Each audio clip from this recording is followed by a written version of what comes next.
My name's Otto Roberts. I gave Abby Wolf permission to do this video. Okay, so before I would enter the patient's room, I would go ahead and go into the Pyxis to get my medication ready. Before even touching any of the medication, I would go ahead and verify in the MAR the patient's or the physician's orders for what medication I need to draw up. I would verify the patient's name and date of birth in the MAR, make sure all that information is correct, and go through my 6 rights of med administration. So it would be the right patient, the right dose, the right medication, the right route, the right time, and the right reason to give the medication. So after I do the 6 rights, I go ahead and draw up my medication. So I have my insulin here, my insulin pen and syringe. So what I do is I go ahead and draw back just air of 7 units. And then I would go ahead and wipe off my vial with an alcohol swab. Go ahead and place the needle and the syringe into the vial, and then go ahead and press the air into the vial, and then I can go ahead and draw back 7 units. I don't have an automatic recap on here, so I'll go ahead and scoop the cap onto my syringe since it's a clean syringe and it hasn't been in anybody's skin. So I'll go ahead and have that recapped. And then I have my 325 milligrams of my Tylenol. So I would go ahead and measure that out to 325 milligrams. I would dab it in there and not use my fingers, so I can go ahead and put it back in there if I need to, if too much comes out. So after getting all of my medications ready, I go ahead and check the 6 rights again. So I check the right patient, the right dose, the right time, the right route, the right medication, and the right reason for giving this medication. So I gather all my supplies and I go ahead and go to the patient's room. So I go ahead and knock on the door to make my presence known.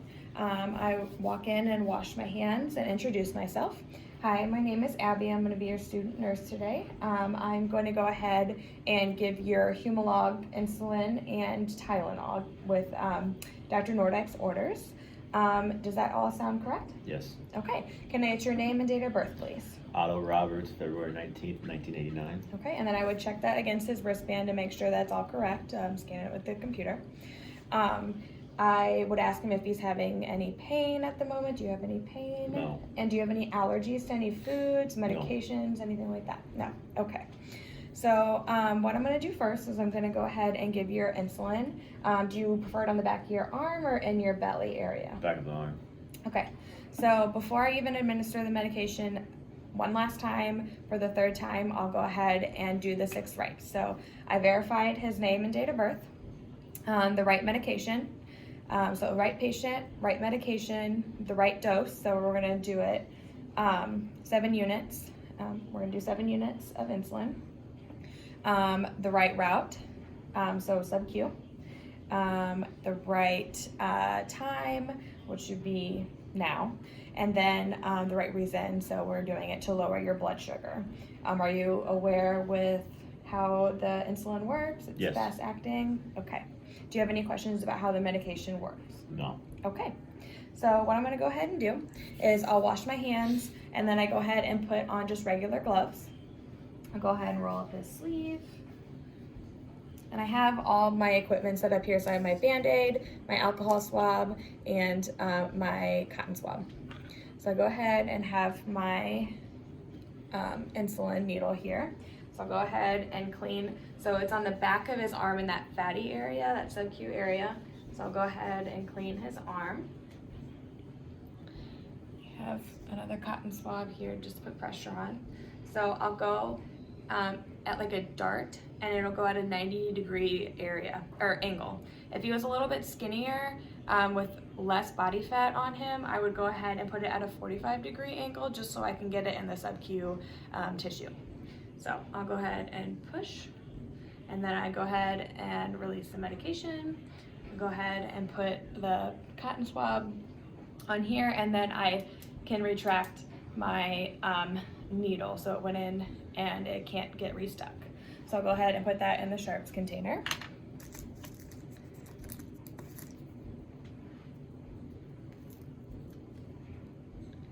Okay, Band-Aids on there.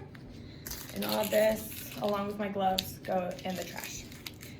So after I give the injection, I go ahead and inspect the area for any redness, bleeding, bruising, anything like that. Do you have any pain in that area from where I go? No. Any abnormal pain? Nope. No. Okay. So after I give that, then I would give the oral medication, the 325 milligrams of Tylenol. So do you have any trouble swallowing pills? Have any trouble swallowing? No? Okay. So again, I go ahead and verify right patient, right medication, right dose, right route, right time, and right reason to give the right order, the right reason to give the medication. So we're gonna go ahead and give you the Tylenol for fever. Okay. So we'll go ahead and give you that, and then I give you some water. And then I monitor the patient, make sure that everything is going well. He's not having any adverse reactions to the Tylenol or the insulin. The insulin, I would wait about 15 to 20 minutes, and then the Tylenol would be 30 to an hour, depending on how the patient metabolizes the medication. Okay, so how are you feeling? Do you have any questions about any of the medication, anything that we did today? I'm feeling fine, and no, I do not. Okay, so I will go ahead, wash my hands, thank the patient for the time and everything, and then I would step out of the room.